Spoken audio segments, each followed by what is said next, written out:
Hello बच्चों, क्या हाल चाल? सब ठीक? मैं विजय यादव एक बार फिर आपका स्वागत करता हूं आपके प्यारे से चैनल फिजिक्स एक सोच पर।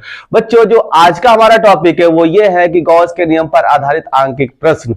बच्चों, गॉस के नियम पर आधारित आंकिक प्रश्न किस प्रकार से पूछे जाते हैं, इसको सॉल्व करने के क्या तरीके हैं, क्या ट्रिक्स हैं, ये सारे इस टॉपिक में आपको बताए जाएंगे। बच्चों, ये जो गॉस का नियम है यूपी बोर्ड में तो इंपॉर्टेंट है ही है, इस पे आधारित जो न्यूमेरिकल्स हैं, जितने भी आंकिक प्रश्न हैं, बाकी जो अन्य परीक्षाएं हैं, आईआईटी, नीट, इन सारे परीक्षाओं में भी इसका बहुत ज्यादा क्वेश्चन पूछा जाता है इस पे आधारित। तो आप लोग इसको ठीक से देखेंगे और मुझे उम्मीद है कि अगर इतना क्वेश्चन जो आपको अभी लिखा गया है, अगर ये हर एक टाइप के क्वेश्चन इसमें कवर किया गया है, अगर आप इसको कर लेते हैं तो एक भी क्वेश्चन किसी भी परीक्षा का आप छोड़ेंगे नहीं। इसमें यह भी दिखाया गया कि कौन आईआईटी नीट में पूछा गया है, कौन यूपी बोर्ड में पूछा गया है। तो बच्चों, इतना मेहनत करके मैं आपके सामने ये वीडियो लेकर आ रहा हूं। अगर मेरा वीडियो आपको अच्छा लगे तो वीडियो को लाइक करें और चैनल को सब्सक्राइब करें। तो चलिए स्टार्ट करते हैं आज का अपना ये टॉपिक, गॉस के नियम पर आधारित आंकिक प्रश्न। तो देखिए बच्चों, इसमें पहला जो आपका प्रश्न है वो ये है कि वैद्युत क्षेत्र E, इसमें जो फर्स्ट क्वेश्चन है बच्चों वो ये है कि वैद्युत क्षेत्र E कितना दिया गया है। E इक्वल टू आपको दिया गया है E बराबर में 2I plus 4J plus 7K plus कितना दिया गया बच्चों, 7K। ये न्यूटन पर कूलम इलेक्ट्रिक फील्ड आपको ये दिया गया है, ये सब यूनिट वेक्टर्स है, ठीक है। ये वैद्युत क्षेत्र आपको कितना दिया गया है, ये क्षेत्रफल दिया गया है बच्चों, वो A बराबर कितना दिया गया है, 10J दिया गया है। अब आपसे ये कह रहा है कि इससे कितना वैद्युत फ्लक्स गुजरेगा। तो वैद्युत फ्लक्स का फॉर्मूला होता है बच्चों, आप जानते हैं, अगर टोटल एरिया पता हो तो EA cos थीटा, ये इस वैद्युत फ्लक्स का फॉर्मूला होता है, फाई E इक्वल्स टू। बच्चों, अगर यहां पे देखा जाए तो ये वेक्टर के रूप में दिया गया है, तो अगर इसको हम लिखें, अगर इसका सदिश रूप देना चाहें, ये दोनों वेक्टर है, वैद्युत क्षेत्र की तीव्रता और आपका जो क्षेत्रफल, ये दोनों वेक्टर है, तो इसको हम ऐसे भी लिख सकते हैं E डॉट A। तो बच्चों यहां पे लिख लीजिए आप, E की वैल्यू कितनी है, 2I plus 4J plus 7K, और इसमें मल्टीप्लाई करेंगे किससे, 10J से, तो कितना हो जाएगा। 10J को हम क्या लिख सकते हैं बच्चों, I, इसमें I और K नहीं है तो इसको 0I plus 10J plus 0K भी लिख सकते हैं, इस तरह से डॉट में। बच्चों आपको पता है कि I डॉट I1 होता है, J डॉट J1 होता है, K डॉट K1 होता है, ठीक है। बाकी अगर कोई लिखे I डॉट K लिख दे, J डॉट K लिख दे, तो ये सब जीरो होते हैं। अलग अलग का जो अदिश गुणन होता है ये जीरो होता है। क्लास 11th में आपको ये पढ़ाया गया है।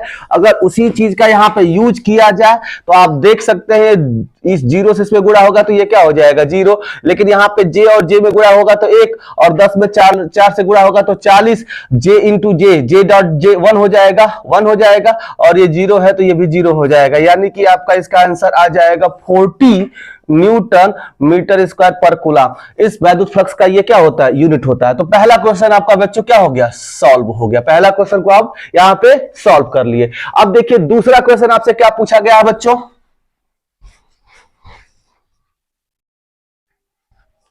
दूसरा क्वेश्चन जो आपसे पूछा गया है वो ये पूछा गया है कि अगर किसी गोले के अंदर Q आवेश रखा गया हो और उससे गुजरने वाला वैद्युत फ्लक्स कितना हो, फाई हो, तो अगर उसकी त्रिज्या 5 गुनी बढ़ा दी जाए तो वैद्युत फ्लक्स पर क्या प्रभाव पड़ेगा। तो बच्चों ये कह रहा है कोई गोला है, इसके अंदर अगर कोई Q आवेश रखा गया है तो इससे जो पास होने वाला वैद्युत फ्लक्स है वो कितना है, फाई है, फाई E मान लीजिए कि अगर वहां पे फाई E दिया गया है, वैद्युत है तो वैद्युत क्षेत्र की तीव्रता के लिए लिखा जा रहा है, तो फाई E इससे पास कर रहा है, ठीक है। तो अब बताइए कि किसी भी गोले के अंदर या किसी भी बंद पृष्ठ के अंदर अगर Q आवेश रखा जाए तो गॉस ने क्या बताया था, क्या उसका प्रमेय है, किसी भी बंद पृष्ठ के अंदर अगर कोई Q आवेश रखा गया है तो इससे गुजरने वाला कुल वैद्युत फ्लक्स जो होता है वो उस इसके अंदर कुल आवेश बटा में एप्सिलॉन नॉट के बराबर होता है, ये आपको बताया गया था। अब कह रहा है बच्चों कि इस आवेश तो उतना ही रहे, लेकिन इस गोले की जो त्रिज्या है उसको क्या कर दिया जाए, इस गोले की जो त्रिज्या है उसको 5 गुनी बढ़ा दिया जाए। अगर इसका r है तो इसका त्रिज्या कितना कर दिया जाए, 5r कर दिया जाए। तो इसके वैद्युत फ्लक्स पे क्या प्रभाव पड़ेगा? तो बच्चों देखिए यहां पे जो वैद्युत फ्लक्स लिखा जा रहा है इसमें कहीं त्रिज्या आ रहा है क्या? त्रिज्या का कोई भी टर्म इसमें नहीं आ रहा है, इसलिए गॉस के नियम के अनुसार जो वैद्युत फ्लक्स लिखता है उसमें त्रिज्या नहीं आती है, इसलिए त्रिज्या को 5 गुना कर दीजिए, 50 गुना कर दीजिए, 100 गुना कर दीजिए, 2 गुना कर दीजिए, इसके वैद्युत फ्लक्स पे कोई प्रभाव नहीं पड़ने वाला है। इस गोले के अंदर भी जो आवेश है वो Q ही है, और इससे भी जो पास करने वाला वैद्युत फ्लक्स होगा Q बटा एप्सिलॉन नॉट ही होगा। अतः वैद्युत फ्लक्स पर कोई प्रभाव नहीं पड़ेगा, कोई प्रभाव नहीं पड़ेगा।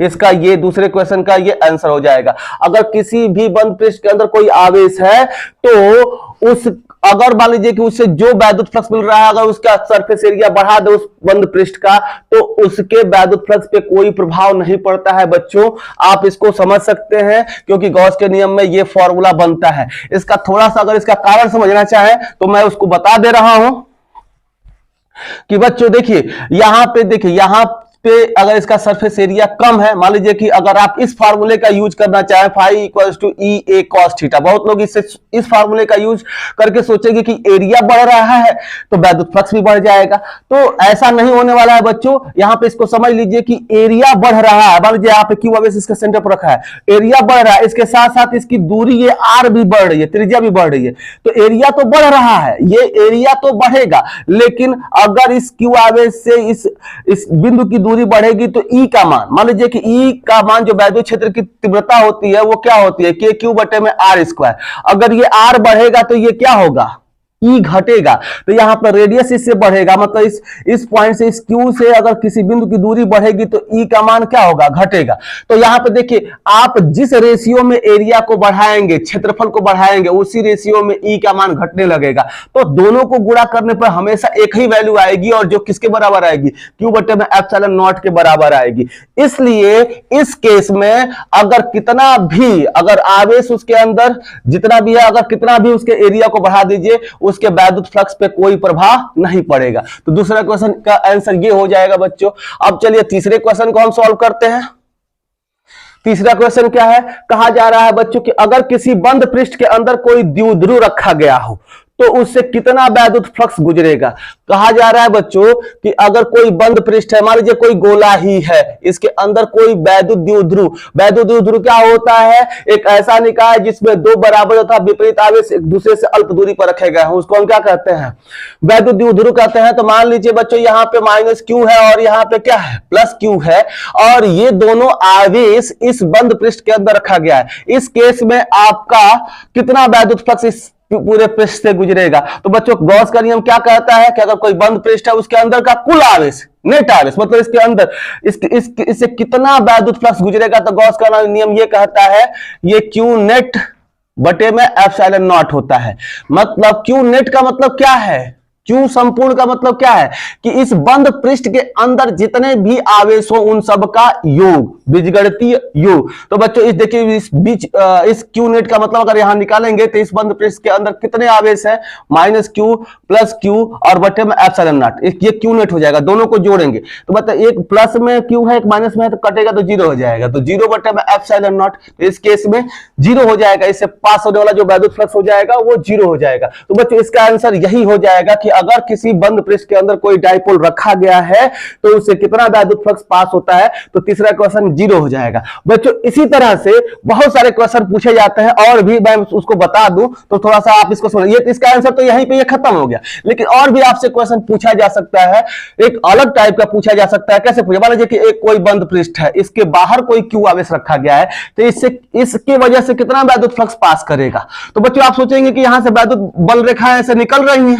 ऐसे अगर इससे पास होंगी तो आप सोचेंगे कुछ ना कुछ इससे वैद्युत फ्लक्स क्या होगा, गुजरेगा ही इस सरफेस से। तो ऐसा नहीं होता है बच्चों, इससे जितनी भी वैद्युत बल रेखाएं इसमें एंटर होती है उतनी ही इससे क्या हो जाती है, बाहर हो जाती है। तो जितना फ्लक्स एंटर होगा उतना ही बाहर हो जाएगा, सबका सम निकाला जाएगा तो इससे पास होने वाला जो वैद्युत फ्लक्स होगा वो कितना हो जाएगा, 0 हो जाएगा। और गॉस का नियम भी यही कहता है कि अगर किसी बंद पृष्ठ के अंदर ये क्यू आवेश नहीं है, इसके बाहर है, तो इस समय इससे जो इस बंद पृष्ठ से जो गुजरने वाला वैद्युत फ्लक्स होता है वो क्यू बटे में एप्सिलॉन नॉट होता है। वो क्यू किसके अंदर होना चाहिए, इसके अंदर होना चाहिए। अगर ये इसके अंदर नहीं है तो इससे पास होने वाला जो वैद्युत फ्लक्स होगा वो कितना हो जाएगा, 0 हो जाएगा। इसके अंदर का कुल आवेश कितना हो जाएगा, 0। जब ये बाहर है तो अंदर का कुल आवेश कितना हो जाएगा, 0। इस कारण इससे कोई भी वैद्युत फ्लक्स नहीं गुजरेगा बच्चों। इस तरह से आप इस बात को समझ सकते हैं। एक और सवाल आपसे पूछा जाता है कि मान लीजिए कोई एक बंद पृष्ठ है, मान लीजिए कोई क्यूब है, कोई घन है, और एक समान वैद्युत बल रेखाएं, एक समान वैद्युत क्षेत्र इससे क्या हो रहा है, गुजर रहा है। किसी एक डायरेक्शन में एक समान वैद्युत क्षेत्र अगर गुजर रहा है, तो जब एक समान किसी भी बंद पृष्ठ से जब एक समान वैद्युत क्षेत्र गुजरेगा, उस केस में भी उस बंद पृष्ठ से गुजरने वाला जो वैद्युत फ्लक्स हो जाता है वो क्या हो जाता है, 0 हो जाता है बच्चों। क्या हो जाता है, 0 हो जाता है। इसमें ये जब 5वां क्वेश्चन मैं अभी बताऊंगा तो उसमें ये समझाऊंगा कि एक समान जब गुजरेगा तो कैसे 0 हो जाता है। उससे पहले ही थोड़ा समझ लीजिए, यहाँ पे अगर ये ऐसे गुजर रहा है तो बच्चों ये इधर से जो इसका ए होगा, एरिया वेक्टर होगा, ऊपर की तरफ होगा, नीचे की तरफ होगा, तो ये सब तो वैद्युत क्षेत्र से कितना डिग्री का एंगल बना रहा है, 90 डिग्री का एंगल बना रहा है। वैद्युत क्षेत्र से ये 90 डिग्री का एंगल बना रहा है। मतलब कि ये जो 4 फेसेस है, सामने वाला, नीचे वाला, पीछे वाला, ऊपर वाला, ये सब 90 डिग्री का एंगल बना रहा है। इस कारण इन 4 फेसेस से जो गुजरने वाला वैद्युत फ्लक्स होगा वो कितना हो जाएगा, ई ए कॉस थीटा फॉर्मूला होता है, ई ए कॉस थीटा का यूज करेंगे तो ई इंटू ए और कॉस, इन दोनों के बीच का एंगल कितना, 90 डिग्री। तो कॉस 90 का मान क्या होता है, कॉस 90 का मान 0 होता है। तो इस तरह से इन 4 फेसेस से तो कोई वैद्युत बल रेखा ही पास नहीं हो रही है, तो इन 4 फेसेस से ये पीछे वाला, नीचे वाला और ऊपर वाला से 0 हो जाएगा वैद्युत फ्लक्स का मान। अब केवल 2 फेस बचे। कौन कौन से फेस बचे बच्चों, यहां पर देख लीजिए। यहां पे एक फेस ये बचा, ये जिससे ये वैद्युत ई निकल रहा है इधर की तरफ। अब देखें तो इसका क्षेत्रफल ए है, और यहां आप जानते हैं कोई भी बंद पृष्ठ के से कोई भी क्षेत्रफल लेते हैं तो उसका डायरेक्शन किधर की तरफ होता है, उसके नॉर्मली बाहर की तरफ होता है, अभिलंबवत बाहर की तरफ होता है। तो यहाँ वैद्युत क्षेत्र की दिशा भी ई, और इससे इसका इस फेस का जो क्षेत्रफल है उसका दिशा भी उधर की तरफ ही है। लेकिन यहां पे अगर देखेंगे बच्चों तो ई का दिशा यहां पे, और इस फेस का जो ए का दिशा होगा, इसके क्षेत्रफल का जो दिशा होगा वो इसके आउटवर्ड नॉर्मल बाहर की तरफ होगा। अगर इन दोनों बिंदुओं का अगर टोटल वैद्युत फ्लक्स निकाला जाए तो यहां पे कितना हो जाएगा बच्चों, ई इंटू ए, ई इंटू ए, और इन दोनों के बीच का एंगल कितना है, अगर ये इधर की तरफ है, इधर की तरफ है, तो देखिए दोनों एक दूसरे से 180 पे है। और यहां पे लिखा जाए तो यहां पे देखिए ई इंटू ए, ई इंटू ए और कॉस, दोनों के बीच का एंगल कितना है, 0 डिग्री है। तो इसको लिखेंगे तो बच्चों ई ए और कॉस 180 का वैल्यू -1 होता है तो माइनस से आप मल्टीप्लाई हो जाएगा। ई ए कॉस 0 का वैल्यू +1 होता है तो ई ए हो जाएगा। तो मतलब देखिए माइनस ई ए से प्लस ई ए का क्या हो जाएगा, कट जाएगा। इस केस में अगर एक समान वैद्युत क्षेत्र किसी भी बंद पृष्ठ से गुजरेगा तो उससे गुजरने वाला कुल वैद्युत फ्लक्स कितना हो जाता है बच्चों, 0 हो जाता है। तो इस तरह से हम आपको भले ही पहला, दूसरा, तीसरा सवाल बता रहे हैं, इसके साथ जितने भी तरह के क्वेश्चन पूछे जा सकते हैं वो सब आपको बता रहे हैं। तो आप यहां पे जुड़े रहेंगे, थोड़ा टाइम लगेगा, लेकिन गॉस के नियम पे जितने भी क्वेश्चन बताए जा रहे हैं वो आप क्या कर सकते हैं, समझ सकते हैं बच्चों। तो अब हम अगले क्वेश्चन पे चलते हैं। जो चौथा क्वेश्चन है अब इसको हम सॉल्व करते हैं बच्चों। ये क्वेश्चन आपसे क्या कर रहा है कि 10 माइक्रोकूलम आवेश के कारण वर्ग ABCD, ये ABCD दिया गया है, से गुजरने वाला वैद्युत फ्लक्स कितना होगा। आपसे ये कहा जा रहा है, मान लीजिए कि ये एक वर्ग दिया गया है, यहाँ पे कोई एक आपको वर्ग दे दिया गया है बच्चों ऐसा, और इसका जो साइड है वो कितना दे दिया गया बच्चों, 10 सेंटीमीटर दे दिया गया है। और कहा जा रहा है कि इस वर्ग के सेंटर से 5 सेंटीमीटर पे, कितने सेंटीमीटर पे, 5 सेंटीमीटर पे एक यहाँ पे आवेश रखा गया है, और वो कितना, 10 माइक्रोकूलम का है। तो पूछा जा रहा है कि इस 10 माइक्रोकूलम के वजह से इस वर्ग से कितना वैद्युत फ्लक्स पास करेगा। बच्चों आप सोच सकते हैं, आप अगर सोचेंगे तो आपके दिमाग में आएगा कि इस क्वेश्चन का सॉल्यूशन कुछ ऐसे करें, हम E इंटू ए कॉस थीटा वाले फॉर्मूले से करें। अगर इससे करेंगे तो आपसे नहीं हो पाएगा, बहुत मुश्किल हो जाएगा बच्चों, क्योंकि अगर यहां से जो वैद्युत बल रेखाएं निकलेंगी कुछ ऐसे निकलेंगी यहाँ पे ऐसे बीच में, तो आप हमें हर जगह ये थीटा निकालना आपके लिए क्या हो जाएगा, मुश्किल हो जाएगा। तो इस वाले फॉर्मूले से इसको सॉल्व करना मुश्किल है, इसीलिए इसको आसान करने के लिए गॉस ने अपना फॉर्मूला दिया था और उससे हम इसको क्या करेंगे, सॉल्व करेंगे। कैसे सॉल्व करेंगे बच्चों, सबसे पहले इस मान लीजिए कि एक ऐसा ये सरफेस आपका क्या कर दिया गया, वर्ग दे दिया गया है, हम कुछ ऐसा सोचेंगे कि ये जो आपका 10 माइक्रोकूलाम का जो आवेश है ना, वो एक गॉसियन सरफेस के अंदर आ जाए, यानी कि एक बंद पृष्ठ के अंदर आ जाए। तो कैसे हम सोच सकते हैं बच्चों, जैसे ये आपका एक वर्ग दिया गया है, ऐसे ही आप और 5 वर्ग ड्रा कर लीजिए और उन 5 वर्गों से आप क्या बना लीजिए, एक घन बना लीजिए। और आप ऐसा बनाइए कि ये जो आपका आवेश है वो इस घन के क्या हो जाए, अंदर आ जाए। तो आपने कुछ ऐसा खींचा एक गॉसियन सरफेस बच्चों, देखिए ऐसा गॉसियन सरफेस खींचे और ये जो आपका 10 माइक्रोकूलाम का जो आवेश है अब इस घन के क्या हो गया है, अंदर आ गया है। अब आपसे पूछा जाए कि इस पूरे घन से कितना वैद्युत फ्लक्स पास कर रहा होगा, तो आप इसको लिख सकते हैं बच्चों कि फाई, कुल इससे जो फाई ई पास कर रहा होगा, इसके अंदर कुल आवेश जो क्यू है बटे में एप्सिलॉन नॉट पास कर रहा होगा। ठीक है बच्चों, मतलब कि इससे अब कितना वैद्युत फ्लक्स पास कर रहा होगा, फाई ई इक्वल टू इसके अंदर कितना कुल आवेश है, 10 माइक्रोकूलाम है। 10 माइक्रोकूलाम का मतलब क्या होगा बच्चों, 10 इंटू 10⁻⁻6 कूलाम होगा। ठीक है, तो हम इस क्यू का स्थान पर क्या लिख सकते हैं, 10 इंटू 10⁻⁻6 कूलाम और बटे में एप्सिलॉन नॉट की वैल्यू 8.85 इंटू 10⁻⁻12 इतना हो जाएगा बच्चों। ये जो वैद्युत फ्लक्स है आपने निकाला वो पूरा इस क्यूब से पास करने वाला है। अब बताइए इस पूरा जो घन में कितने फेस हैं, इसके कितने फेस है बच्चों, एक फेस, दो फेस, देखिए एक ये, एक नीचे वाला, एक इस साइड वाला 4, एक ऊपर वाला 5, एक उधर अंदर वाला और एक बाहर वाला, कुल 6 इसके फेस हो जाते हैं। क्यूब में कितने फेस हो जाते हैं बच्चों, 6 फेस हो जाते हैं और 6 फेस से इतना वैद्युत फ्लक्स गुजर रहा है। तो आपको क्या निकालने के लिए दिया गया, ये नीचे वाला जो फेस है ना उससे कितना वैद्युत फ्लक्स गुजरेगा ये पूछा जा रहा है। ये नीचे जो इसके ये वाला जो फेस है ए बी सी डी, इस ए बी सी डी से बच्चों ये 5 नंबर में ये सवाल पूछा जाता है। देखिए कितना आसान है, इस केवल नीचे वाले फेस से कितना वैद्युत फ्लक्स पास होगा ये पूछा जा रहा है। आपसे कहा जा रहा है इस फेस से, ऊपर वाले से, नीचे वाले से, अंदर वाले से, बाहर वाले से और इस नीचे वाले से मिलकर कितना वैद्युत फ्लक्स पास कर रहा है, इतना। तो केवल 6 फेसेस से फाई ई पास कर रहा है बच्चों। और फाई ई का मान कितना है आपका 10 टू द पावर, ये 10 इंटू 10⁻⁻6 बटे में 8.5 इंटू 10 टू द पावर -12 होता है। यहां पे -2 लिख दिया गया था, -12 होता है, आपको बोला हूं लेकिन -2 लिख दिया था।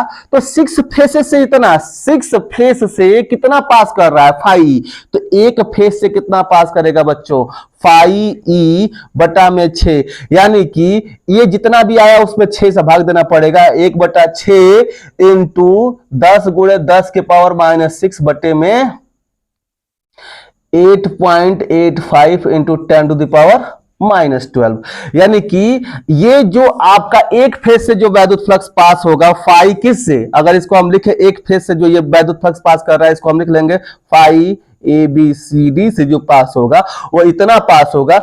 और इसको आप डिवाइड कर सकते हैं। अब इसको डिवाइड करेंगे तो कितना हो जाएगा 10 इंटू ये 10 टू द पावर 12, माइनस में ऊपर जाएगा तो प्लस हो जाएगा 10 टू द पावर -6 और इंटू 10 टू द पावर -12 ऊपर जाएगा तो प्लस हो जाएगा। तो इसको इसमें प्लस जोड़ दीजिए, +12 बटे में इससे मल्टीप्लाई कर दीजिए 6 से, इसमें नीचे वाले में 6 × 5 = 30, 6 × 8 = 48, 3 × 51, 6 × 8 = 48, 5 × 53, 53 पॉइंट कितना हो जाएगा बच्चों 1 हो जाएगा। और इसको आप लिख सकते हैं क्या, 12 में से 6 घटाएंगे तो 10 के पावर 7 बटे में 53.10। आप इसको निकाल सकते हैं, इतना न्यूटन मीटर स्क्वायर पर कूलम हो जाएगा। तो जब आपसे ऐसा सवाल पूछा जाए कि एक फेज से कोई आवेश दे दिया जाए और पूछा जाए एक फेज से कितना गुजरेगा, तो आप इसके लिए क्या करना पड़ेगा, आपको एक गॉसियन सरफेस ड्रॉ करना पड़ेगा बच्चों, और उस गॉसियन सरफेस से टोटल फ्लक्स निकाल लेंगे।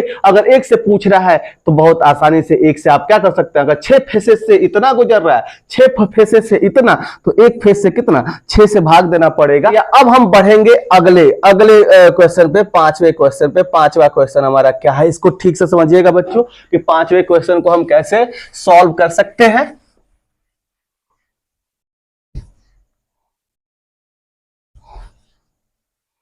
देखिए बच्चों, ये यहां पे आपको 5वां क्वेश्चन कैसे सॉल्व किया जाएगा, क्या कह रहा है कि 5 माइक्रोकूलम का आवेश के कारण घन से कितना वैद्युत फ्लक्स गुजरेगा। बच्चों अब यहाँ पे घन से दे दिया गया है, तो आप देखिए एक कोई घन दिया गया है। अब इसके पहले वाला क्वेश्चन को ऐसा किया था जहां पे आपको वर्ग से पूछा था कितना पास करेगा।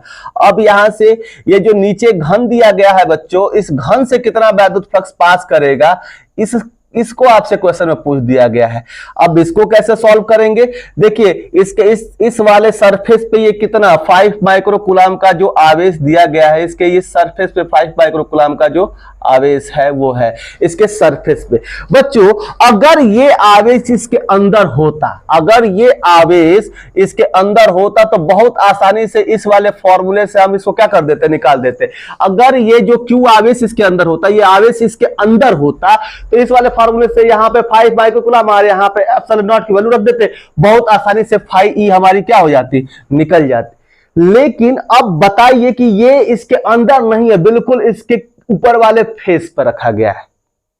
जो ये ऊपर वाला इसका जो ये फेस है, इस पे ये 5 माइक्रोकूलम का ये चार्ज रखा गया है। तो बच्चों यहां पर भी हमें सोचना पड़ेगा कि हम गॉसियन सरफेस कैसे ड्रॉ करें, कैसे एक ऐसा काल्पनिक सरफेस अपने दिमाग में लाए जिससे कि ये उसके अंदर आ जाए, और वो जो सरफेस है, एक जो सरफेस दिया गया है वैसा ही हो, तो आपका काम क्या हो जाएगा, आसान हो जाएगा। जैसे इसके पहले वाले में एक वर्ग दिया गया था, तो बाकी 6 वर्ग को ड्रा करके उसको हमने क्या कर दिया था, उतने ही साइड के 6 वर्गों को ड्रा करके हमने उससे क्या कर दिया था, ढक दिया था।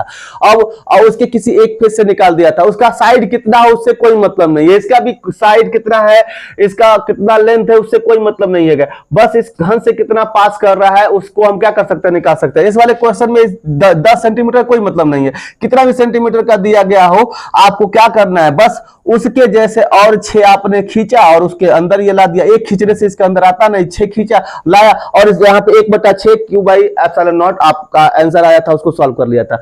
अब इसमें क्या करें, इसको देखिए बिल्कुल इसके फेस पे है, तो बच्चों जैसा ये घन नीचे है ना, वैसा ही एक घन इसके ऊपर भी आप ऐसे ड्रॉ कर लीजिए। उतना ही साइड का, उतना ही बड़ा ऊपर भी एक ऐसा घन क्या कर लीजिए, आप ड्रॉ कर लीजिए बच्चों। ऐसे आपने इस घन को क्या किया, ड्रॉ किया। देखिए ये आपने इस घन को ड्रॉ कर लिया। अब देखिए ये जो 5 माइक्रोकूलम है बिल्कुल इस 3 डायमेंशनल पिक्चर के अंदर आ गया। अब ये बताइए कि अब ये इस केस में इस पूरे इस फिगर के अंदर ये 5 माइक्रोकूलम का चार्ज है, यानी कि ऊपर वाले घन और नीचे वाले घन से जो पास होने वाला ये वैद्युत फ्लक्स है वो कितना होगा, क्यू बाई एप्सिलॉन नॉट। जो ये क्यू दिया गया है यहां पर रखा जाएगा। तो अगर इन दोनों घनों से पास होने वाला जो वैद्युत फ्लक्स है वो φe है, यानी कि क्यू बटे में एप्सिलॉन नॉट है। तो एक घन से कितना पास होगा बच्चों, एक घन से कितना पास होगा, एक घन से अगर जो पास होने वाला वैद्युत फ्लक्स हो जाएगा वो φe बटे में 2 या 1/2 क्यू बटे में एप्सिलॉन नॉट हो जाएगा। तो इस केस में ये जो φe डैश होगा बच्चों वो कितना हो जाएगा, केवल नीचे वाले से जो पास करने वाला वैद्युत फ्लक्स होगा, केवल नीचे वाले एक घन से जो पास करने वाला वैद्युत फ्लक्स होगा वो बच्चों कितना हो जाएगा, 1/2 क्यू का जो मान दिया गया 5 माइक्रोकूलम, तो 5 × 10⁻⁶। 1 माइक्रोकूलम का वैल्यू आप जानते हैं, उसको लिख देंगे बटे में 8.85 × 10⁻12। इसको लिखकर ऐसे क्या कर सकते हैं, हम सॉल्व कर सकते हैं बच्चों। तो अगर इसको आप लिखेंगे तो कितना हो जाएगा, 5 × 10⁻⁶, और ये 10⁻12 ऊपर जाएगा तो +12 हो जाएगा, और बटे में ये 2 से इस पे मल्टीप्लाई कर दो तो 2×5 = 10, 8 दूना 16 1 17 और 8 दूना 16 1 17 17.77। अब इसको आप सॉल्व कर लेंगे तो कितना हो जाएगा 5/17.7 इंटू 10 टू द पावर, ये 12 है, 12 -12 था, ऊपर जाएगा तो +12 हो जाएगा, तो इसमें से घटेगा तो के पावर 6, यहाँ पे 6 लगा देंगे, इतना न्यूटन मीटर स्क्वायर पर कूलम हो जाएगा। बच्चों मैं अब इसका वैल्यू निकालूंगा तो वीडियो बहुत लंबा हो जाएगा, आप बस 5 में 17.7 से भाग देना है, आगे इसको क्या कर सकते हैं आप लिख सकते हैं कितना आएगा, इस आंसर को आप क्या कर सकते हैं लिख सकते हैं। तो इसको ऐसे सॉल्व कर सकते हैं बच्चों। यही नहीं, ऐसा कोई भी क्वेश्चन पूछेगा तो आप कैसे सॉल्व करेंगे, मैं उसका ट्रिक बता दे रहा हूं, ठीक है। तो आप देख लीजिए वो ट्रिक का क्या है, कैसे इस तरह के क्वेश्चन हम सॉल्व करते हैं, तो इसको देख लीजिए बच्चों। अभी मान लीजिए कि एक कोई आपको एक घन दिया गया था और इसके ऊपर कह दिया गया कि मान लीजिए कोई क्यू आवेश रखा गया है, तो इस नीचे वाले घन से कितना आवेश पास करेगा, कितना वैद्युत फ्लक्स पास करेगा। बच्चों अगर ये क्यू इसके अंदर होता तो कोई सोचने वाली बात ही नहीं थी, इससे कितना वैद्युत फ्लक्स पास करता, φ=Q/ε0 पास करता। अगर बच्चों ये इसके फेस पे रखा गया, इसके बिल्कुल ऊपर, तो हमें क्या ड्रॉ करना पड़ेगा, एक ऐसा ही एक और क्यूब इसके ऊपर ड्रॉ करना पड़ेगा। इस केस में इससे क्या होगा, कंप्लीटली ये ढक गया। अब इस पूरे सेट से कितना वैद्युत फ्लक्स पास कर रहा है, φ=Q/ε0। तो ये दो क्यूबों से, ऊपर वाले नीचे वाले क्यूबों से कितना वैद्युत फ्लक्स पास कर रहा है, Q/ε0। तो एक से कितना पास करेगा बच्चों, 2 से Q/ε0, 2 से Q/ में ये 2 से है, तो एक केवल नीचे वाले से कितना पास करेगा, 1/2 Q/ε0। ये फॉर्मूला बन जाता है। तो अगर किसी भी क्यूब के फेस पर अगर कोई क्यू आवेश रखा गया है तो उस क्यूब से कितना वैद्युत फ्लक्स पास करेगा, तो आपका फॉर्मूला ये बन जाएगा। ऐसे ही बच्चों अगर आपसे ये क्वेश्चन पूछा जाए, बिल्कुल ऐसा ही क्वेश्चन अगर आपसे कहा जाए कि मान लीजिए कोई एक ये सिलेंडर है, कोई बेलन है, इसके अंदर अगर क्यू आवेश दिया गया है, इसके अंदर कोई सिलेंडर के अंदर क्यू आवेश है, तो φ= कितना हो जाएगा, Q/ε0 हो जाएगा। लेकिन आपसे क्वेश्चन पूछा जाए कि इसके बिल्कुल ऊपर वाले इस फेस पर रखा गया क्यू आवेश, तो अब इस सिलेंडर से कितना, इस बेलन से कितना वैद्युत फ्लक्स पास करेगा। तो इस केस में भी आप क्या करेंगे बच्चों, ऐसा ही एक बेलन ऊपर भी इसके ड्रॉ कर लेंगे। अब इसके अंदर आ जाएगा, अब इन दो बेलनों से, ऊपर वाला जो गॉसियन सरफेस ड्रॉ किया है, नीचे वाला भी आपने जो ड्रॉ किया, दोनों से कितना पास करेगा, दोनों से कितना पास करेगा, Q/ε0। तो एक से, केवल नीचे वाले से कितना पास करेगा बच्चों, केवल नीचे वाले से जो φ' हो जाएगा वो कितना हो जाएगा, इसका 1/2 हो जाएगा, 1/2 Q/ε0। 2 से इतना, 2 से Q/ε0, तो 1 से कितना हो जाएगा, 1/2 Q/ε0 हो जाएगा। तो आप जब कभी भी ऐसा किसी फेस पे रखा गया कोई आवेश हो, अगर उससे पूछा जाए कितना वैद्युत फ्लक्स पास करेगा उस पूरे सिस्टम से, तो आप ये वाला ट्रिक क्या कर सकते हैं, अप्लाई कर सकते हैं। बच्चों ये तो रहा इसके फेस पे रखा गया है। तो अगर ऐसा ही क्वेश्चन बनता है बच्चों IIT में, अगर आपको ये कह दिया जाए कि अगर कोई क्यूब है या क्यूबाइड है, अगर इसके फेस पे ना रख, इसके इस साइड पर, इस वाले साइड पे कोई क्यू आवेश रखा गया है, तब बताइए कि इस पूरे इससे कितना पास करेगा, इस घन से कितना वैद्युत फ्लक्स पास करेगा।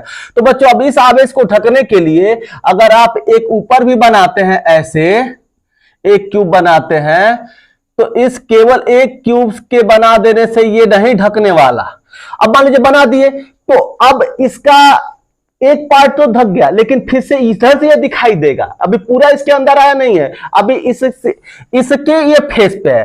तो वैसे ही, और जैसे ये एक क्यूब बना है, एक क्यूब बना है, फिर एक क्यूब इधर भी बनाना पड़ेगा आपको, एक क्यूब आपको इधर भी बनाना पड़ेगा,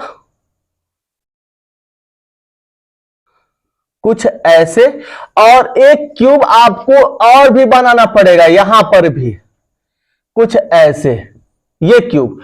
अब क्या हुआ, अब ये आवेश इन क्यूबों से मिलकर अब इसके अंदर आया, तो इसको ढकने के लिए जब इसके साइड पर रख दिया, तो इसको ढकने के लिए कितने, इस प्रकार के कितने क्यूब लगे, एक, ऊपर 2, ये 3, और ये बच्चों कितना हो गया, 4। तो जब इसके साइड पर रख दिया, इस क्यूब के इस घन के साइड पर किसी एक भुजा पर हमने क्यूब आवेश रख दिया, तो इसको ढकने के लिए 4 ऐसे क्यूब की आवश्यकता पड़ी।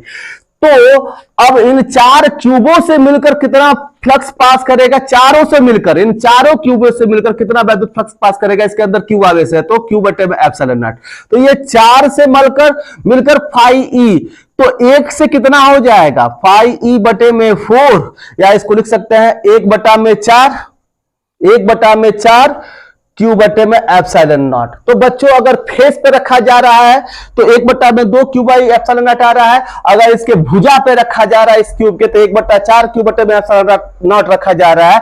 वैसे ही बच्चों अगर इसके किसी एक कॉर्नर पर रख दिया जाए, ये क्यूब है और इसके किसी कॉर्नर पे किसी आवेश को रख दिया जाए तो इस एक क्यूब से कितना फ्लक्स पास करेगा।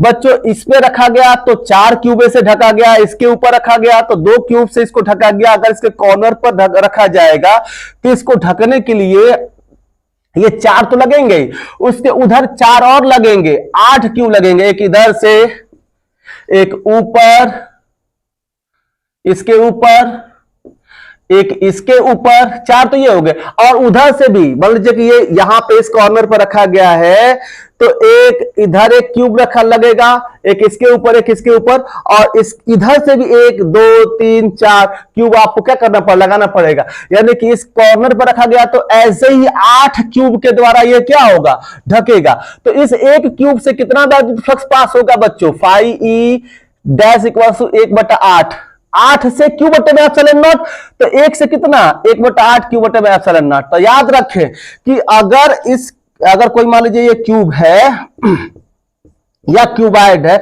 इसके फेस पर रखा गया है तो इससे कितना वैद्युत फ्लक्स पास करेगा, तो इस केस में phi E dash equal to 1/2 Q बटे में एप्सिलॉन नॉट। अगर इसके इस साइड पर रखा गया है तो phi E dash equal to कितना हो जाएगा, 1/4 क्यू बटे में एप्सिलॉन नॉट। अगर इसके कॉर्नर पर रखा गया है तो वो कितना हो जाएगा, आप phi E dash equal to कितना हो जाएगा, 1/8 क्यू बटे में एप्सिलॉन नॉट पास करता है। तो मुझे लग रहा है कि आप समझ गए होंगे इन ट्रिक्स को, आप इसको सॉल्व कर सकते हैं। और इसी तरह से अगर ये पूछा जाता है एक और चीज कि केवल इस वाले साइड से, इस वाले जो फेस है इससे कितना वैद्युत फ्लक्स पास करेगा बच्चों, तो आप देख रहे हैं कि 1/8, मतलब कि अगर ये कॉर्नर पर रखा गया है और कॉर्नर पर रखा गया आवेश है तो उसके वजह से इस पूरे क्यूब से कितना पास कर रहा है, 1/8 क्यू बटे में एप्सिलॉन नॉट पास कर रहा है। तो अब हमने निकाल लिया कि इस क्यूब, अगर कोई क्यूब है और इसके कॉर्नर पर रखा क्यू आवेश की वजह से इस पूरे क्यूब से कितना वैद्युत फ्लक्स पास कर रहा है, 1/8 क्यू बटे में एप्सिलॉन नॉट। अगर कहा जाए कि इसके किसी एक फेस से, इसके किसी एक फेस से, अब पूरा क्यूब से नहीं, इसके किसी एक फेस से कितना पास करेगा वैद्युत फ्लक्स। तो बच्चों देखिए जो ये आवेश है ना, इससे संबंधित 3 फेसेस है, एक अंदर वाला, एक ऊपर वाला और एक इधर वाला। ये बिल्कुल इससे साथ में है। अगर यहां से वैद्युत बल रेखाएं निकल रही हैं तो इस फेस का जो एरिया होगा वो ऊपर की तरफ होगा। तो इन 3 फेसेस से तो कोई वैद्युत फ्लक्स नहीं निकलेगा। इसके साथ जो लगा है एक ऊपर वाला और एक इसके साइड वाला और इसके अंदर वाला, ये वाला, ठीक है ना। अब ये इससे जो वैद्युत फ्लक्स निकलेगा इस नीचे वाले से, इस इधर वाले से, सामने वाले फ्रंट वाले से, और एक इधर से वैद्युत, मतलब कि इसके 3 फेसेस से, 3 फेस से कितना निकल रहा है वैद्युत फ्लक्स, 1/8 क्यू बटे में एप्सिलॉन नॉट। तो इसके एक फेस से अगर पूछ दिया जाए एक फेस से कितना वैद्युत फ्लक्स निकलेगा, तो 3 से 1/8, तो ये 3 से और इसमें भाग होगा तो कितना हो जाएगा, 1/24 क्यू बटे में एप्सिलॉन नॉट। इससे वैद्युत फ्लक्स पास करेगा किसी एक फेस से। पूरे क्यूब से तो 1/8 अगर कॉर्नर पर रखा गया है तो, और इसके किसी एक फेस से पूछ दिया जाएगा तो 1/24 हो जाता है। तो ये ट्रिक्स है, ये बहुत ही रेयर केस पे ऐसा ये फेस वाला पूछा जाएगा, लेकिन मैंने बता दिया जो कुछ भी A to Z जितना था बच्चों मैं इस पे बता दिया आपको ट्रिक। आप इससे क्वेश्चन क्या कर सकते हैं, सॉल्व कर सकते हैं। थोड़ा वीडियो लेंथी हो रहा है, आप घबराएं नहीं, क्योंकि क्वेश्चन न्यूमेरिकल है, आंकिक प्रश्न है, आपको थोड़ा समय लगाना पड़ेगा इसको समझने के लिए। चलिए अब हमने 5वां क्वेश्चन सॉल्व कर दिया। अब देखिए 6ठा क्वेश्चन है, इन सबसे अलग टाइप का है। जो ये 6ठा क्वेश्चन है वो इन सबसे अलग टाइप का है। तो चलिए हम 6ठे क्वेश्चन को सॉल्व करते हैं। हाँ बच्चों, अब हम छठा क्वेश्चन करेंगे। तो छठे क्वेश्चन को कैसे करेंगे बच्चों, यहां पर ध्यान से देखिए क्या दिया गया है। अगर इसमें जो आपका वैद्युत ये वैद्युत क्षेत्र है 3xi न्यूटन पर कूलम दिया गया है, तो इस घन से कितना वैद्युत फ्लक्स पास करेगा इसको निकालना है। तो पहले फिगर यहां बनाते हैं बच्चों। ये आपको 3 एक्सिस दी गई हैं, एक ये एक्स एक्सिस है, ये वाई एक्सिस है, ये जेड एक्सिस है। यहाँ पे एक क्यूब बनाया गया है कुछ ऐसे बच्चों। देखिए ये आपका एक क्यूब है, ये आपका घन एक बनाया गया है। अब कह रहा है इस घन से कितना वैद्युत फ्लक्स पास करेगा। अगर E बराबर आपका कितना दिया गया है 3xi दिया गया है बच्चों। यहाँ पे वेरिएबल वैद्युत फ्लक्स दिया गया है, मतलब कि यहाँ पे जो आपका वैद्युत फ्लक्स है वो चर है, इसका मान बदल रहा है। किस डायरेक्शन में, इसका डायरेक्शन किधर की तरफ है, आई की तरफ है। तो बच्चों आप 11th पे पढ़े होंगे कि एक्स एक्सिस का जो इकाई सदिश होता है वो आई होता है, वाई एक्सिस का जे होता है और जेड एक्सिस का के होता है। तो इसमें केवल जो वैद्युत फ्लक्स है, जो वैद्युत क्षेत्र की तीव्रता है वो किधर की तरफ है, एक्स एक्सिस की तरफ है। यानी कि ये जो वैद्युत क्षेत्र की तीव्रता है उसका डायरेक्शन कुछ ऐसे है। ई का जो डायरेक्शन वो किधर की तरफ है, केवल और केवल एक्स एक्सिस के डायरेक्शन में, और उधर की तरफ बढ़ रही है एक्स के रूप में। वो क्या हो रही है, बढ़ रही है। यहां से इसका दूरी 1 मीटर दिया गया इसके इस पहले फेस का, और इस जो आपका ये घन दिया गया, घन 1 मीटर, इसके जो साइड्स है वो कितने के हैं, ये भी 1 मीटर के हैं। तो आपसे पूछा जा रहा है बच्चों कि इससे कितना वैद्युत फ्लक्स पास करेगा। तो बच्चों देखिए इससे टोटल जो वैद्युत फ्लक्स पास करेगा इसके कितने फेसेस है, 6 फेसेस है। एक ये वाला, एक ये और बाकी 4 कौन कौन, एक नीचे, एक सामने, एक पीछे और एक ऊपर। तो अगर आप देखें बच्चों सबका सेम घन है तो सबका जो फेस होगा उसका क्षेत्रफल क्या होगा, समान होगा। इसका क्षेत्रफल ए होगा और इसका जो डायरेक्शन होगा वो किधर की तरफ होगा, ऊपर की तरफ होगा। क्लियर बच्चों। तो अगर आपसे पूछा जाए कि इस ऊपर वाले फेस से कितना वैद्युत फ्लक्स पास कर रहा होगा, तो ऊपर वाले फेस का डायरेक्शन ऊपर की तरफ और यहाँ पे वैद्युत फील्ड का जो डायरेक्शन है, यहाँ पे जो इलेक्ट्रिक फील्ड का डायरेक्शन है वो किधर की तरफ है, एक्स एक्सिस की तरफ है। तो ई इधर की तरफ हो गया और ए इधर की तरफ होगा। तो आप बताइए कि इन यहाँ पे दोनों के बीच का 90 डिग्री एंगल बना। तो इस केस में अगर आपको वैद्युत फ्लक्स पूछा जाए तो उस केस में इस फेस से जो वैद्युत फ्लक्स पास कर रहा होगा वो कितना पास कर रहा होगा बच्चों, E इंटू ए और कॉस थीटा होता है। इन दोनों के बीच का एंगल 90 डिग्री है, तो अब कॉस 90 का वैल्यू कितना हो जाएगा, 0। तो इसी तरह से इस वाले फेस से जो वैद्युत फ्लक्स पास करेगा ऊपर वाले से वो कितना हो जाएगा बच्चों, 0।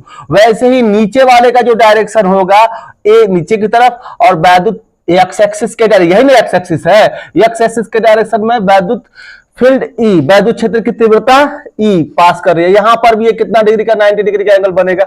इस केस में नीचे वाले से भी जो वैद्युत फ्लक्स होगा वो कितना हो जाएगा, 0। अब देखो बच्चों बचा ये वैद्युत क्षेत्र की तीव्रता एक्स एक्सिस की डायरेक्शन में है और इस वाले फेस का जो सामने वाला फेस है इसका डायरेक्शन किधर की तरफ है, इधर की तरफ हो जाएगा, और वैद्युत क्षेत्र की तीव्रता का डायरेक्शन इधर की तरफ हो जाएगा। इन दोनों के बीच में भी कितना डिग्री का एंगल बनेगा, 90 डिग्री का एंगल बनेगा। यानी कि इससे भी जो वैद्युत फ्लक्स पास करेगा इस सामने वाले से भी वो कितना हो जाएगा, 0। अब पीछे वाले से, इस पीछे वाले से भी कितना हो जाएगा बच्चों, इस पीछे वाले जो फेस है इसका क्षेत्रफल उधर की तरफ और वैद्युत क्षेत्र की तीव्रता इधर की तरफ, दोनों के बीच का एंगल कितना डिग्री, 90 डिग्री। तो इन दोनों के बीच में जो वैद्युत फ्लक्स मिलेगा, चाहे उस फेस से भी जो वैद्युत फ्लक्स पास करेगा वो कितना पास करेगा, 0 ही हो जाएगा। तो इन 4 फेसेस से जो ऊपर, नीचे, सामने और पीछे हैं, इन 4 फेसेस से, इन 4 फेसेस से जो वैद्युत फ्लक्स होगा बच्चों वो कितना हो जाएगा, 0 हो जाएगा। तो इन सबको हम मिटा दे रहे हैं और इसकी चर्चा भी नहीं करेंगे। केवल 2 फेस से कुछ ना कुछ आपका वैद्युत फ्लक्स पास करेगा इस केस में, और वो 2 फेसेस कौन से हैं, एक ये फेस है ए बी सी डी, इसका भी जो एरिया होगा, इसे वैद्युत क्षेत्र की तीव्रता इधर की तरफ काम कर रही है और इसका भी जो एरिया होगा ए, और इस केस में जो इसका एरिया हम ड्रॉ करेंगे इसका भी डायरेक्शन बिल्कुल इधर की तरफ होगा। ए का डायरेक्शन और ई का डायरेक्शन दोनों सेम है। दोनों के बीच का कितना एंगल बनेगा बच्चों? वहां पे 0 डिग्री बनेगा, तो यहां पे कुछ ना कुछ मिलेगा। इस वाले फेस पे देखिए, इस वाले फेस पे ये ए बी सी डी है और मान लीजिए कि ये ई एफ जी एच, मतलब इस ई एफ जी एच से कितना पास करेगा? तो यहां पे जो इसका जो क्षेत्रफल होगा उसका डायरेक्शन इसके पीछे की तरफ, ए का डायरेक्शन इधर की तरफ, बाहर की तरफ, आउटवर्ड की तरफ होता है बच्चों, अंदर की तरफ फेस का डायरेक्शन नहीं होता है, बाहर की तरफ। और यहाँ पे वैद्युत क्षेत्र की तीव्रता का डायरेक्शन इधर की तरफ। दोनों के बीच में यहाँ कितना बन रहा है बच्चों? एंगल। यहाँ दोनों के बीच में जो एंगल बन रहा है वो 180 का बन रहा है और इस फेस पर कितना बन रहा है? 0 डिग्री का बन रहा है। अब इन दोनों से हम निकाल देंगे। तो अगर आपसे फ्लक्स इसका सॉल्यूशन करने जा रहा है, वैद्युत फ्लक्स फाई ई पास करेगा किससे? अगर सबसे पहले निकाला जाए ए बी सी डी से, तो कितना होगा? ए बी सी डी से। तो यहां पे क्या हो जाएगा बच्चों? फॉर्मूला ई इंटू ए, ये एक्स के डायरेक्शन में है तो केवल एक्स के डायरेक्शन में लिया जाएगा, ई एक्स इंटू ए और कॉस थीटा। तब देखिए अगर ए बी सी डी वाले फेस पे देखा जाए तो ए और ई के बीच का एंगल कितना है? 0 डिग्री है। तो हम लिख लेंगे ई एक्स। सबसे पहले यहां पे ई एक्स कितना होगा बच्चों? यहां पे जो वैद्युत क्षेत्र की तीव्रता दिया गया है 3xi दिया गया है। कितना दिया गया है बच्चों? 3xi। आई का मतलब बस ये आई कैप इसको बता रहा है कि इसका डायरेक्शन किधर की तरफ है? एक्स एक्सिस के डायरेक्शन में है, एक्स अक्ष के डायरेक्शन में है। लेकिन अगर यहां पे ई का मान हमें निकालना हो तो यहां पे देखिए ये एक्स एक्सिस पे दूरी ही बता रहा है एक्स, तो यहां से यहां तक 1 मीटर है, यहां से यहां तक 1 मीटर है और इसका साइड कितने मीटर का है? 1 मीटर का है। तो यहां से यहां तक भी तो 1 मीटर होगा, यानी कि एक्स का मान यहां पे कितना आ जाएगा बच्चों? 2 आ जाएगा। तो अगर यहां पे हम निकाल लें एक्स बराबर 2 पर अगर एक्स का मान देखा जाए तो कितना हो जाएगा? 3 और एक्स के स्थान पर क्या रख दीजिए? 2 और किधर की तरफ? एक्स एक्सिस के डायरेक्शन में। तो हमने दिखाया ही एक्स एक्सिस का डायरेक्शन में, यहां लिखने की आवश्यकता नहीं है। तो 6 न्यूटन पर कूलम हो जाएगा। इस वाले फेस पे जो वैद्युत क्षेत्र की तीव्रता का मान हो जाएगा वो कितना हो जाएगा? 6 न्यूटन पर कूलम हो जाएगा। तो इस केस में हम ई एक्स की वैल्यू कितनी लिख लेंगे? यहाँ पे 6 और इसका एरिया मतलब कितना है? सपोज कीजिए कि ए है, एरिया भी निकाल सकते हैं इसका। एरिया कितना हो जाएगा बच्चों? अगर मान लीजिए कि किसी भी स्क्वायर का एक साइड 1 मीटर का है तो सब 1 मीटर का हो जाएंगे। तो एरिया कितना हो जाता है कि जो भी इसका साइड ए है इसका स्क्वायर, एरिया का फार्मूला क्षेत्रफल बराबर क्या होता है? वर्ग का क्षेत्रफल भुजा का स्क्वायर। तो अगर इसका भुजा 1 मीटर का है तो 1 का स्क्वायर करेंगे तो 1 ही होगा, तो यानी कि इसका एरिया कितना हो जाएगा? 1 मीटर स्क्वायर। तो 6 इंटू ए मीन्स 6 इंटू कितना हो जाएगा? 1, यानी कि 6 न्यूटन फ्लक्स का जो मात्रा का मीटर स्क्वायर पर कूलम हो जाएगा। तो इस फेस से कितना फ्लक्स गुजरा? 6 न्यूटन मीटर स्क्वायर पर कूलम। वैसे ही फ्लक्स निकाल लेंगे हम किससे? फाई फ्लक्स निकालेंगे किससे? इस वाले से, ई एफ जी एच से, ई एफ जी एच फेस से। तो कितना हो जाएगा बच्चों? एक्स एक्सिस के डायरेक्शन में इधर की तरफ ई एक्स है आपका, तो ई एक्स इंटू ए और कॉस, इन दोनों में ई इधर की तरफ ए इधर की तरफ, दोनों के बीच का एंगल कितना हो जाएगा? 180 डिग्री। देखिए एक ई इधर की तरफ ए इधर की तरफ, तो दोनों के बीच का एंगल कितना? 180। और पते की बात है यहां पे इस वाले फेस पे हमें ई एक्स लिखना है। तो ये देखिए यहां पे इस वाले फेस पे एक्स का मान कितना हो गया था? 2 हो गया था। इस वाले फेस पे यहां से इस पे पहुंचने के लिए यहां से 1 मीटर चले थे और यहां से 1 मीटर और चले थे, 2 मीटर चले थे। इस फेस पे पहुंचने के लिए केवल 1 ही मीटर चलना पड़ेगा, यानी कि एक्स का मान कितना होगा? 1 होगा। तो बच्चों यहां पे अगर एक्स निकाले इस फेस के लिए तो 3 और एक्स का मान 1, यानी कि 3 न्यूटन पर कूलम हो जाएगा। तो यहाँ 3 इंटू ए का मान कितना हो जाएगा बच्चों? वही ए का मान तो सेम फेस है, जितना फेस इधर है उतना ही फेस उधर है, इसका भी 1 ही मीटर है। तो 1 का 1 स्क्वायर करेंगे तो एरिया में कोई प्रभाव नहीं पड़ेगा, 1 ही रहेगा। cos 180 का मान कितना होता है बच्चों? cos 180 का मान -1 होता है, तो इसको लिख सकते हैं ऐसे। तो इसको हम लिखेंगे तो -3 न्यूटन मीटर स्क्वायर पर कूलाम हो जाएगा। ये सेम इसका यूनिट है, इसको हम ऐसे लिख सकते हैं। अब आपसे पूछा जाए कि पूरे सरफेस से कितना पास कर रहा है, तो ऊपर वाले से, नीचे वाले से, पीछे वाले से, सामने वाले से 0 हो गया, क्योंकि दोनों के बीच का एंगल कितना बन रहा था, 90 डिग्री बन रहा था। अब आपसे पूछा जा रहा है कि टोटल कितना हो जाएगा, तो 4 से तो 0 है, इन दोनों को क्या कर देंगे, जोड़ देंगे। तो बच्चों कैसे हम लिख सकते हैं, जोड़ के टोटल वैद्युत फ्लक्स कैसे लिखा जाएगा, ये तो आपको बस समझाया गया है।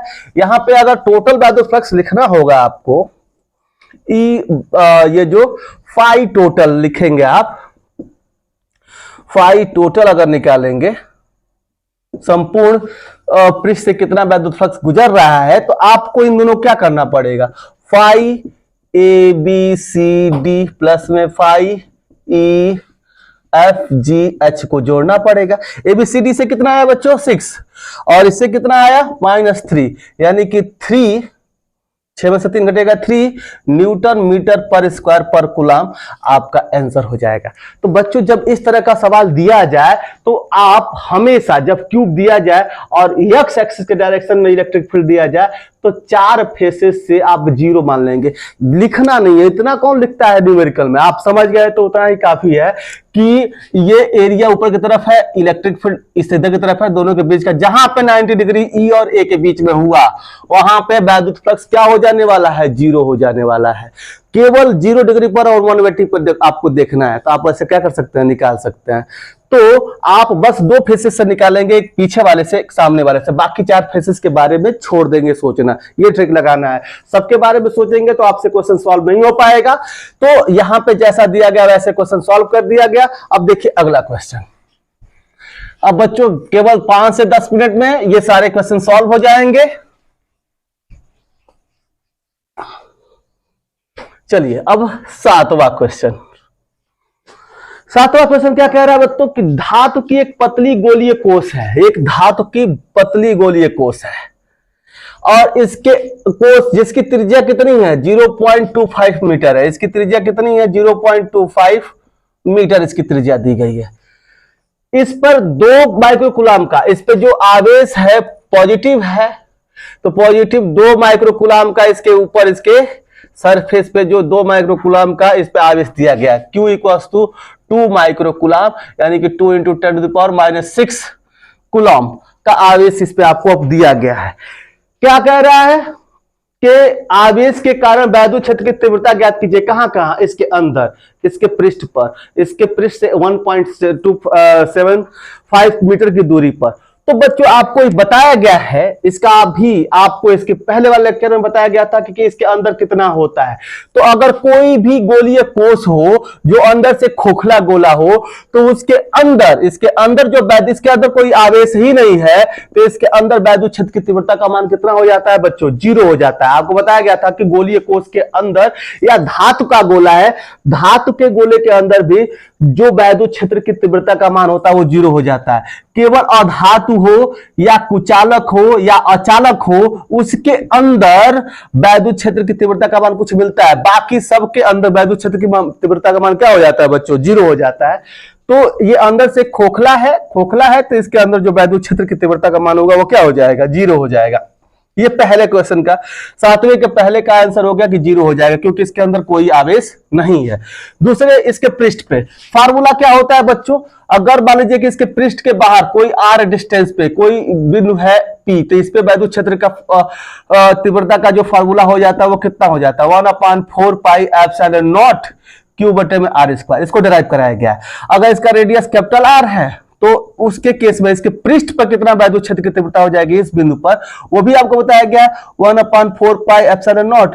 ये जितना आवेश Q है और बटे में कितना हो जाएगा, इसकी जितनी रेडियस है r² के बराबर हो जाएगा। तो अब किसके पृष्ठ पे पूछ रहा है, कौन सा वाले फॉर्मूले का यूज होगा, इस वाले का। तो इसके पृष्ठ पे E इक्वल्स टू इस फॉर्मूले का यूज करेंगे तो 1/4πε0 का मान कितना होता है, 9 × 10⁻⁹। ये Q का मान दिया गया बच्चों, यहाँ पे कितना दिया गया, 2 × 10⁻⁶, और बटे में r इसका दिया गया 0.25 का स्क्वायर। बच्चों अब इसका कैलकुलेशन आप बहुत आसानी से कर सकते हैं। इसको आप लिख सकते हैं 9 × 2 = 18 और 10⁻+9 है, माइनस में 6 है तो 9 में से 6 घटे कितना हो जाएगा 3, और बच्चे में इसको स्क्वायर करेंगे तो कितना हो जाएगा, अगर इसका स्क्वायर किया जाए तो ये 25 गुणे 10 के पावर -2 का स्क्वायर है। तो अगर इसको आप लिखना चाहें तो कितना हो जाएगा 625 गुणे 10 के पावर -4। तो आप इस तरह से इसको सॉल्व कर लीजिएगा, जितना आएगा उसको लिख लीजिएगा। अब इसका कैलकुलेशन करेंगे तो टाइम लगेगा, कैलकुलेशन ही करना है, आप कैलकुलेटर किसी की चीज का यूज करके आप कर सकते हैं तो कर लीजिएगा। अब तीसरा केस पूछ रहा है इसी में कि इसके पृष्ठ से 1.7 मीटर की दूरी पर, बच्चों देखिए ये जो फॉर्मूला लिखा गया है ये वाला, ये सेंटर से ये दूरी r ली गई है, ये कह रहा है कि पृष्ठ से 1.7 मीटर की दूरी पर। तो अगर इस r के स्थान पर 1.7 लिखेंगे तो गलती हो जाएगा। कितना कहां से दूरी देखना है, इसके सेंटर से। तो ये इस केस में ये जो r होगा वो कितना हो जाएगा बच्चों, ये पृष्ठ से कह रहा है, पृष्ठ से ये यहां से ये दूरी दिया गया है इसका कितना 1.75, और इसके अंदर कितना दूरी है इसका, यहां से यहां तक इसका r कितना है 0.25। अगर स्मॉल r निकालना है तो ये कैपिटल R प्लस में 1.75, कैपिटल R इसका कितना है 0.25 प्लस 1.75, इसको जोड़ेंगे तो 2 मीटर हो जाएगा। अब इसके लिए अगर आप वैद्युत क्षेत्र की तीव्रता E निकालते हैं तो ये वाला फार्मूले का यूज करेंगे, इस वाले फार्मूले का। तो यहां पे देखिए इस फार्मूले का आप क्या लिखे, इसका मान आप जानते हैं 9 × 10⁹ होता है, और Q का मान वही यही दिया गया है 2 × 10⁻⁻⁶, और बटे में r²। अब जो यहां पे ये स्मॉल r की वैल्यू जो 2 मीटर आया 2 का स्क्वायर कर देंगे। तो अब यहां पे इसको लिखेंगे तो ये कितना हो जाएगा 18 × 10⁹ है, -6 है तो ये -6 9 में से घटेगा तो 10⁻³ हो जाएगा, बटे में 4 हो जाएगा। अगर इससे मल्टीप्लाई किया जाएगा तो 4 4 × 16, 4 से 4 चौको 16, और कितना हो जाएगा 2 20 बचेगा, 4 × 5 = 20 गुणे 10 के पावर 3, ये क्या हो जाएगा इतना न्यूटन पर कूलम आपका आंसर आ जाएगा। इससे 1.75 मीटर की दूरी पर इस पे वैद्युत क्षेत्र की जो तीव्रता होगी वो इतनी हो जाएगी। तो हम बच्चों इसको ऐसे सॉल्व कर सकते हैं। 7वां क्वेश्चन आपने सॉल्व कर लिया, पॉज करके चाहे तो लिख लीजिए। चलिए बच्चों तो हम नेक्स्ट क्वेश्चन देखते हैं। आपका जो 8वां क्वेश्चन है उसको कैसे सॉल्व करेंगे। चलिए 8वां क्वेश्चन देखिए। 8वां क्वेश्चन ये कह रहा है बच्चों किसी अधातु का गोला है, एक ये अधातु का गोला है और इसका आयतन घनत्व दिया गया है। इसका आयतन घनत्व, आयतन आवेश घनत्व दिया गया है, वो कितना है बच्चों, वो रो बराबर आपका दिया गया है। इसमें आयतन घनत्व 10⁻³ कूलम पर मीटर क्यूब, मतलब 1 मीटर क्यूब में इसमें कितने आवेश है, इसके अंदर 1 मीटर क्यूब में कितने आवेश है 10⁻³ कूलम आवेश है, ठीक है ना। ये रो दिया गया है। इसके आंतरिक बिंदु पर, मतलब इसके केंद्र से कितने मीटर की दूरी पर, ये दिया गया 0.5 मीटर की दूरी पर। इस पॉइंट पर, ये 0.5 मीटर की दूरी पर इस पॉइंट पर वैद्युत क्षेत्र की तीव्रता हमें ज्ञात करनी है, ठीक है। इसकी त्रिज्या 2 मीटर है। इस गोले की जो त्रिज्या है बच्चों वो कितनी है 2 मीटर है, मतलब इस गोले की जो त्रिज्या है वो 2 मीटर, थोड़ा बड़ा कर दिया गया है 0.5 मीटर पे। इस बिंदु पर हमें वैद्युत क्षेत्र की तीव्रता ज्ञात करनी है। तो इस केस में भी आपको फार्मूला इसका डिराइव कराया गया। अचालक गोले के केस वाला बच्चों जो दूसरा वीडियो मैंने बनाया था गोला पर, उसमें बताया गया था कि वैद्युत क्षेत्र की तीव्रता कितनी आती है जब ये अचालक हो और इसके किसी आंतरिक बिंदु पर वैद्युत क्षेत्र की तीव्रता निकालनी हो। तो क्या फार्मूला बताया गया था, यही ρ/ε0, और जो ये त्रिज्या r' इसके अंदर माना गया था r'/3 आपका वैद्युत क्षेत्र की तीव्रता का फार्मूला हो जाता है ρr'/ε0/3। तो रो का मान यहां पे दिया गया बच्चों, और ये r' का भी मान दिया गया कितना 0.5 मीटर। बाकी सब ε0 का बात हम जानते हैं। तो E रो का मान कितना है 10⁻³ इंटू ये r' का मान कितना 0.5, बटे में ε0 के वैल्यू 8.85 इंटू 10⁻⁻12 और इंटू 3। अब इसको वेरी इजीली आप इसको क्या कर सकते हैं, कैलकुलेट कर सकते हैं। तो कैलकुलेट करके आप इसका आंसर ला सकते हैं, ठीक है बच्चों। आप इसका कैलकुलेटर से कैलकुलेट कर लीजिए या अपने मन से, टाइम लगेगा। बस इतना ही करना था कि इसके अंदर वैद्युत क्षेत्र की तीव्रता कितना होता है आपको बता दिया गया। इसको IIT नीट में कई बार पूछा गया, इसलिए पूछा जाता है कि इस केस में ये वाला फार्मूला लोगों को भूल जाता है। तो आप याद रखिए कि किसी भी अचालक गोले के अंदर जो वैद्युत क्षेत्र की तीव्रता का मान होता है वो ये होता है। अगर यही चालक होता बच्चों, अगर कोई चालक गोला होता, चालक नहीं होता, चालक होता, तो इसके अंदर जो वैद्युत क्षेत्र की तीव्रता का मान होता है वो कितना होता है? 0 होता है। अचानक है इसलिए इसके अंदर वैद्युत क्षेत्र की तीव्रता का जो मान होता है वो दिया गया है। ये 8वां क्वेश्चन ऐसे आपने इसको सॉल्व किया बच्चों। अब आप देखिए 9वां क्वेश्चन और लास्ट क्वेश्चन आज का। अगर इतना क्वेश्चन आप कर लेते हैं तो कोई भी क्वेश्चन इससे बाहर नहीं आएगा। 10 सेंटीमीटर त्रिज्या के एक चालक गोले 1 माइक्रोकूलम आवेश से आवेशित किया गया, इसके कारण अधिकतम वैद्युत क्षेत्र की तीव्रता ज्ञात कीजिए। कह रहा है बच्चों इस क्वेश्चन में कि एक चालक गोला है जिसकी त्रिज्या कितनी है? 10 सेंटीमीटर है, और इस पे कितने कूलाम का आवेश है?